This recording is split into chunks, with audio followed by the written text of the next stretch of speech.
Hey everyone, SweetJohnnyCage here, back with another guide for The Legend of Zelda: A Link to the Past. This time I'm going to show you how to complete the Ice Palace, which is the 5th Dark World dungeon.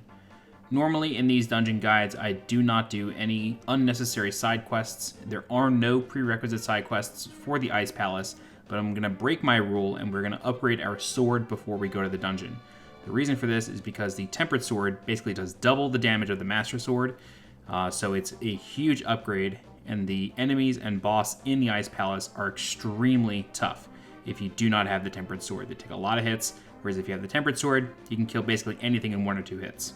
So without further ado, let's get started. Starting from the Thieves' Town dungeon entrance, we're just going to run all the way south, a little bit to the east, and then south 1 screen. And now that we have the Titan's Mitt, we can lift up these black rocks and talk to the Bouncing Frog.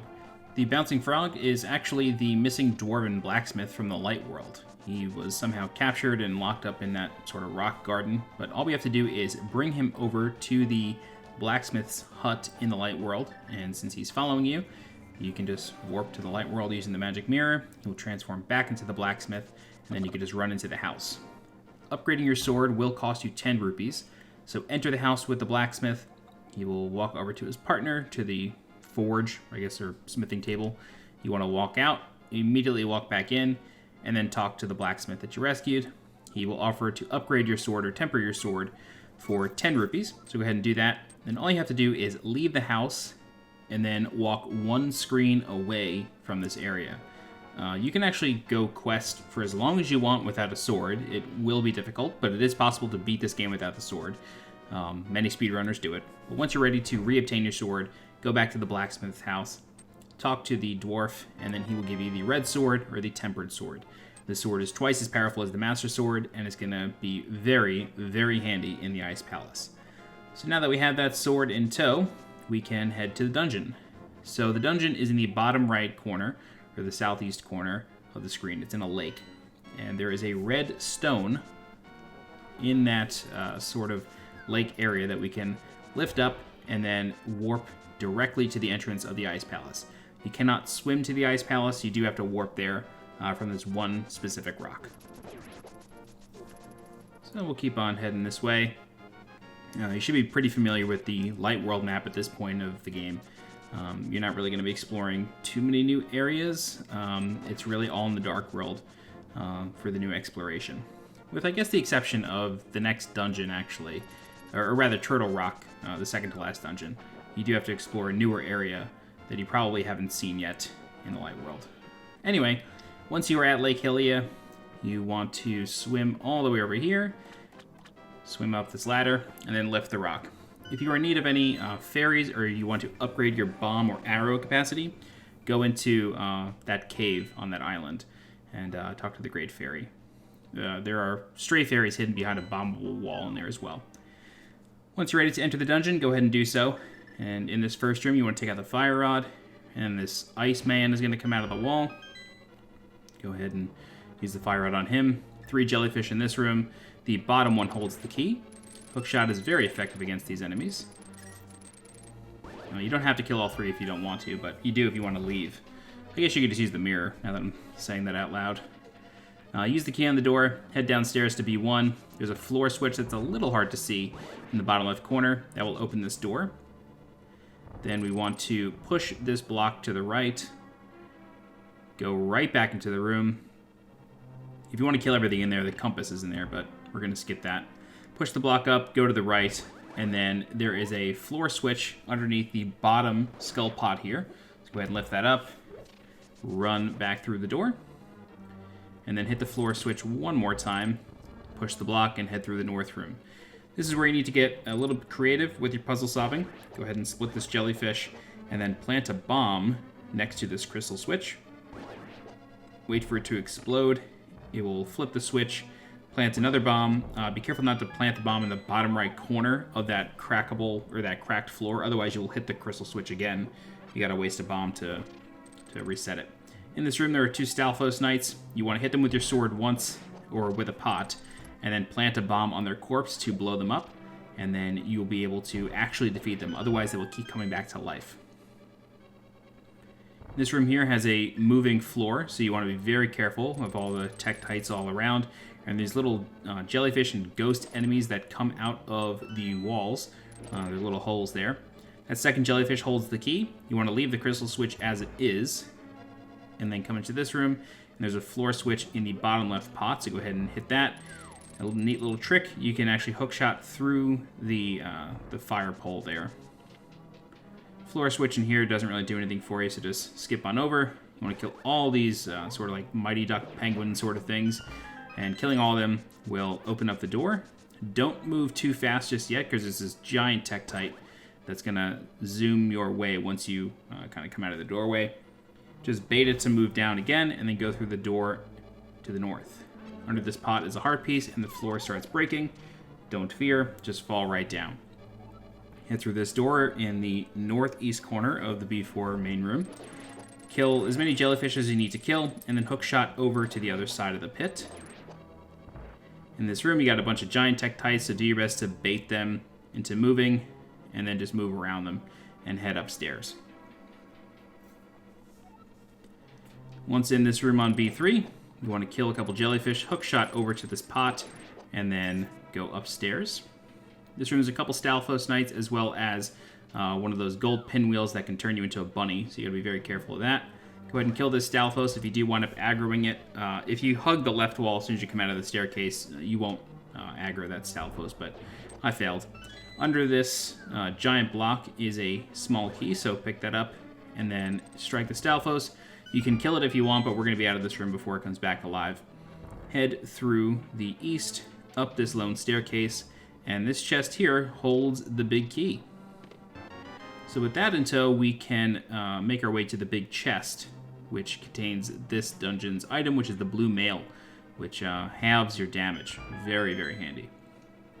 Alright, so go back the way you came, go downstairs, and then you want to take out the hook shot again, and then we're going to lift up this pot over here to reveal a chest. Hook shot over the chest, pick up the next small key, open this door, and you're going to be back in the room with the giant tektite. This time we're going to head to the west, and then you want to navigate this ice floor. Using your sword can help you kind of maintain balance, and then you want to hook shot up to the block. Okay, once you go downstairs, take out your bombs again. Careful not to move too close to the north wall, because those ice guys will come alive. But bomb open the floor, fall down, and it'll be at the big chest.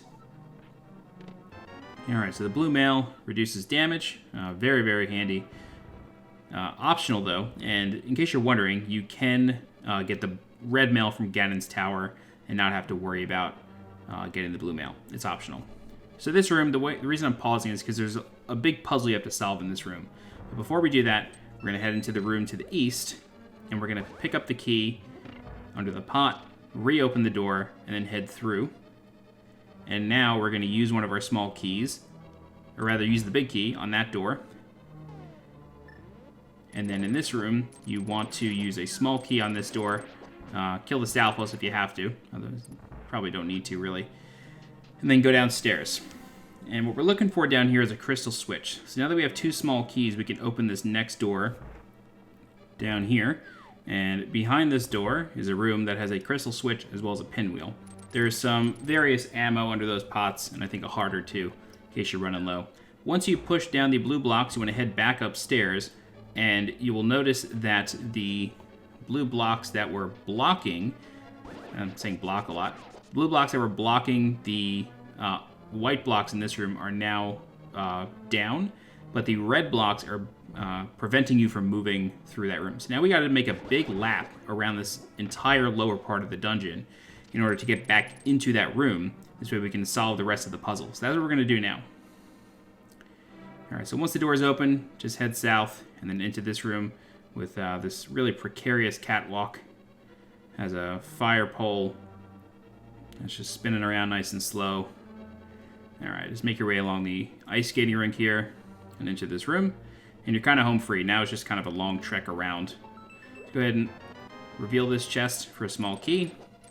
Kill the jellyfish. And then head upstairs. Alright, and we're going to use that small key we just picked up on this door here. There is an ice guy that's going to come out of that wall, but you can just ignore him. Now you're back in the giant room that we fell into before. But this time we're going to lift up that pot reveal the floor switch, open the door, kill these Mighty Duck looking dudes. I never know what to call them. I just kind of use the names I have from childhood. Alright, head through the door, and then just fall down this pit. And now we're near the big chest, and on the other side of those blocks finally. So just walk forward, hold forward, push the block down, and follow it down. Then you can lift up this pot, kill some jellyfish. There is an ice guy that's going to come out of the wall. Make sure if you do not have the magic upgrade, or rather if you do have the half magic upgrade, make sure you have at least half of your magic. If you do not have the upgrade, make sure you have all of your magic. That's very, very important. Push the block onto the switch and then head into the final room. Kill the jellyfish. Hopefully they give you some magic drops if you're looking for them. Optionally, you can lift up that bottom right giant brick. Underneath it are 4 jellyfish. You're probably going to take a hit once you pull up the block. That's okay. They can drop some smaller magic pots, which are helpful. And then you can also lift up pots for some bombs and arrows. But you either need to use the fire rod or the bombos medallion if you've gotten that optionally on the boss. So if you only have the fire rod, it's going to take your entire magic meter to reveal the boss. So once in here, in the boss room, you want to take out the fire rod and just spam it on the boss's kind of ice cube cage while avoiding the snowballs that break in 4 directions as you're doing so. Once the ice block is away, you want to actually start killing Cold Stare, which is the name of the 3. They look like clouds. I know they're supposed to be ice, but they always look like clouds to me as a kid. This is sort of like the Land Mola fight. There's 3 of them. They move independently, and you want to charge up your sword and do sword swings because that doubles the damage of any sword you're using. So just keep doing that while you're kind of kiting them around the room and avoiding the snowballs. Don't attempt to put them in a corner and just keep slashing. They have a high poise, so even though you're hitting them, if you're hitting them into a corner, they've got nowhere to go except for forward at that point. So they're not going to pause for long enough for you to actually kill them in the corner and stun lock them. Plus, you have the ice balls falling from the ceiling. So it's just not going to work out. Just take your time, use sword spins, and just kite them around the room while avoiding the ice balls, and you're probably not going to take any damage. But that's it. That's the Ice Palace. This is a big difficulty spike in the game after Thieves Town. Things only get more challenging from here. The enemies hit harder, so this blue mail, when you carry it into the next dungeon, it's not even going to feel like you have it. Things just deal a lot of damage from here on out. But that's it. If you guys have any questions, please feel free to leave a comment. I'll do my best to help you out. You can also join my community Discord server. The link for that is in the video description below. If you're looking for more guides for The Legend of Zelda, A Link to the Past, please subscribe to the channel so you get alerted when new guides go live.